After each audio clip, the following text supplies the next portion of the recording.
Hello everyone, I'm Rustam Aksalan and I'm going to report the part 1 of chapter 14, the antenna and wave propagation, and part 2 is going to report by Janlino Manalo. Chapter 14, Antennas and Wave Propagation. Antenna Fundamentals. The interface between transmitter and free space, and between free space and the receiver is the antenna. At the transmitting end, the antenna converts the transmitter RF power into electromagnetic signals. At the receiving end, the antenna picks up the electromagnetic signals and converts them into signals from the receiver. Radio waves. A radio signal is called an electromagnetic wave because it is made up of both electric and magnetic fields. Whenever voltage is applied to the antenna, an electric field is set up. This voltage causes current to flow in the antenna, producing a magnetic field. These fields are emitted from the antenna and propagate through space at the speed of light. Magnetic fields. A magnetic field is an invisible force field created by a magnet. An antenna is a type of electromagnet. A magnetic field is generated around a conductor when current flows through it. The strength and direction of magnetic field depend upon the magnitude and direction of the current flow. The SI unit for magnetic field strength is ampere turns per meter.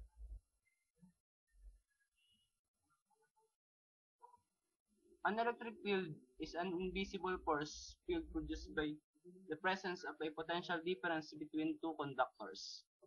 For example, an electric field is produced between the plates of a charged capacitor. An electric field exists between any 2 points across which a potential difference exists. The SI unit for electric field strength is volts per meter. Permittivity is the dielectric constant of the material between the two conductors.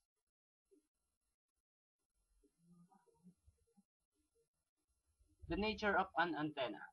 If a parallel wire transmission line is left open, the electric and magnetic fields escape from the end of the line and radiate into space. This radiation is inefficient and unsuitable for reliable transmission or reception. The radiation from a transmission line can greatly improve by bending the transmission line conductors so they are at a right angle to the transmission line. The magnetic fields no longer cancel. They now aid one another.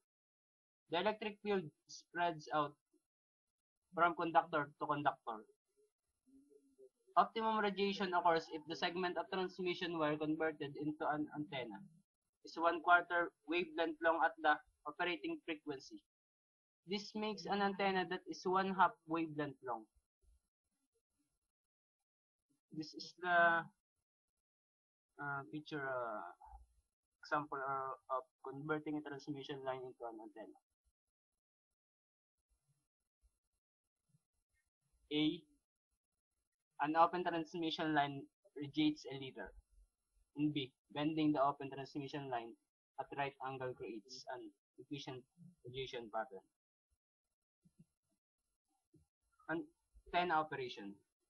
The ratio of the electric field strength of a radiated wave to the magnetic field strength is a constant and is called the impedance of space or the wave impedance. The electric and magnetic fields produced by the antenna are at right angles to one another and are both perpendicular to the direction of propagation of the wave. Antennas produce two sets of fields, the near field and the far field. The near field describes the region directly around the antenna where the electric and magnetic fields are distinct. The far field is approximately 10 wavelengths from the antenna. It is the radio wave with the composite electric and magnetic fields. Polarization refers to the orientation of magnetic and electric field with respect to the Earth. Antenna reciprocity means that characteristics and performance of an antenna are the same whether the antenna is radiating or intercepting an electromagnetic signal. A transmitting antenna takes a voltage from the transmitter and converts it into an electromagnetic signal.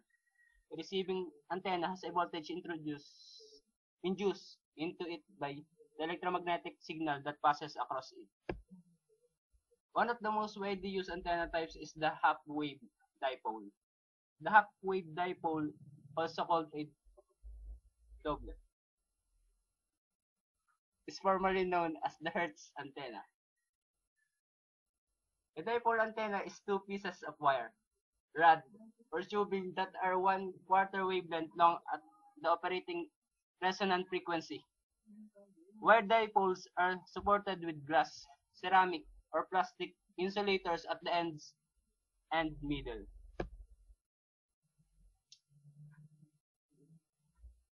The dipole has an impedance of 73 ohms at its center, which is the radiation resistance.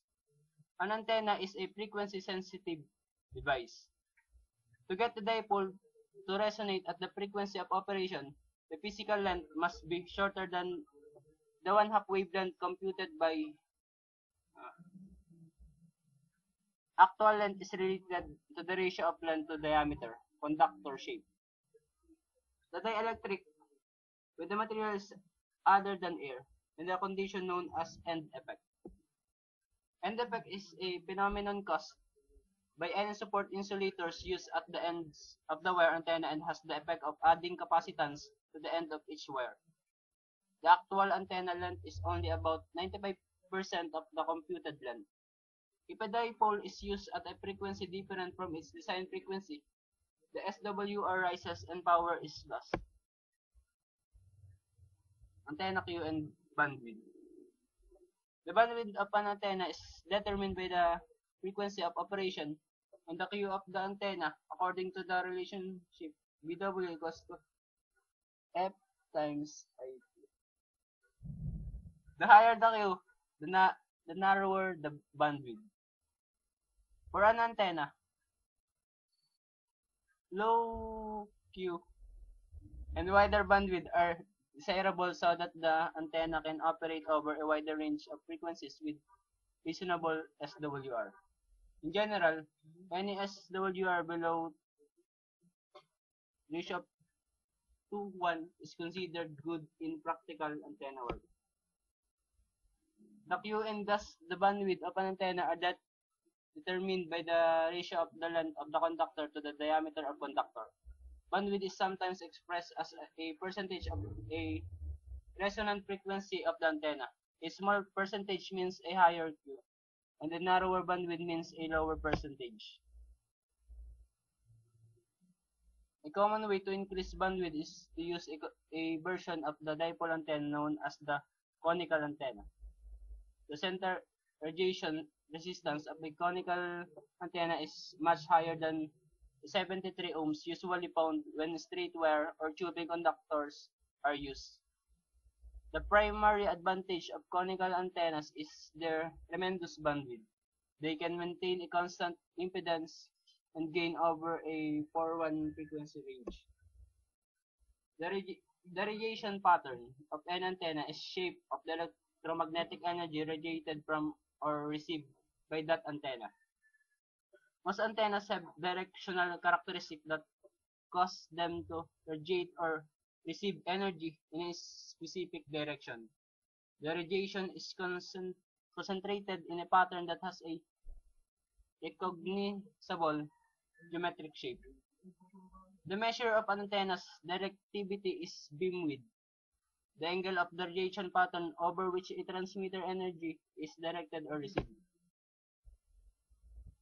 A directional antenna can radiate more power in a given direction than a non-directional antenna. In this favored direction, it acts as if it had gain. Antenna gain of this type is expressed as the ratio of the effective radiated output power, P out, to the input power, P in. Effective radiated power is the actual power that would have to be radiated by reference antenna, usually a non-directional or dipole antenna, to produce the same signal strength at the receiver as the actual antenna produces. The power radiated by an antenna with directivity and therefore gain is called the effective radiated power, or ERP. Folded dipole. A popular variation of half-wave dipole is folded dipole. The folded dipole is also one half-wave length long. It consists of two parallel conductors connected at the ends with one side open at the center for connection to the transmission line. The impedance of this antenna is 300 ohms. Folded dipoles usually offer greater bandwidth than standard dipoles. The folded dipole is an effective, low-cost antenna that can be used for transmitting and receiving.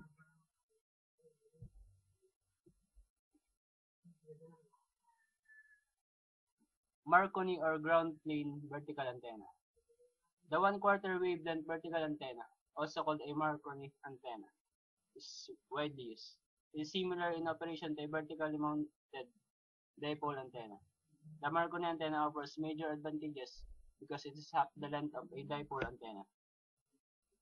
Vertical polarization and omnidirectional characteristic can be achieved using a 1/4 wavelength vertical radiator. This antenna is called a Marconi or ground plane antenna. It is usually fed with coaxial cable. The center conductor is connected to the vertical radiator and shield is connected to earth ground. The earth then acts as a type of electrical mirror, providing the other non-quarter wavelength, making it equivalent to a vertical dipole.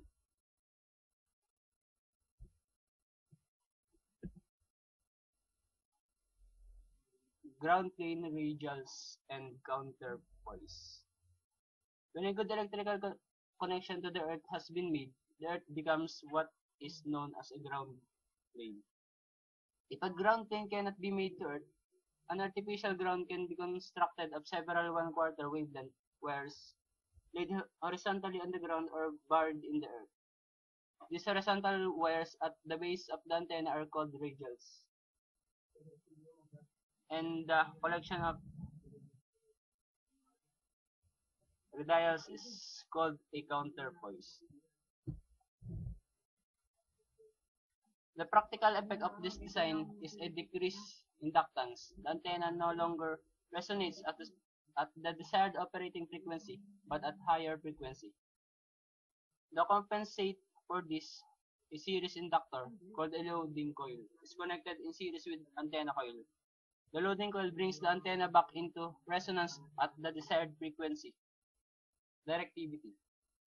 Directivity refers to an antenna's ability to send or receive signals over a narrow horizontal directional range. The physical orientation of the antenna gives it a highly directional response or directivity curve. A directional antenna eliminates interference from other signals being received from all directions other than the desired signal. A highly directional antenna acts as a type of filter to provide selectivity. Directional antennas provide greater efficiency of power transmission. Directivity, because it focuses the power, causes the antenna to exhibit gain, which is one form of application.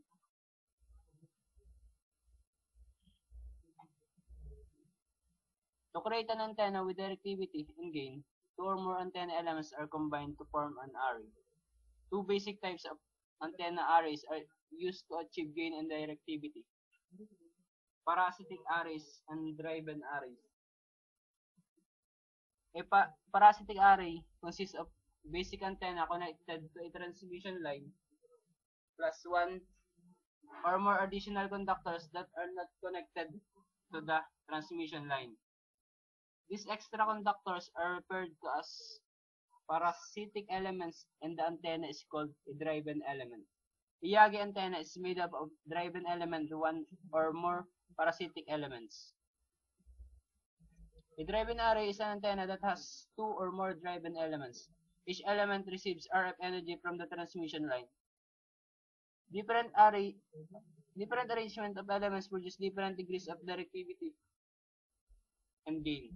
The three basic types of driven arrays are the collinear and broadside and the end-fire. A fourth type is wide bandwidth log periodic antenna. Collinear antennas usually consist of two or more half-wave dipoles mounted end-to-end. Collinear antennas typically use half-wave sections separated by shortened quarter-wave matching stubs which ensure that the signal radiated by each half-wave section are in phase. Collinear antennas are generally used only on VHF and UHF bands because their length becomes prohibited at the longer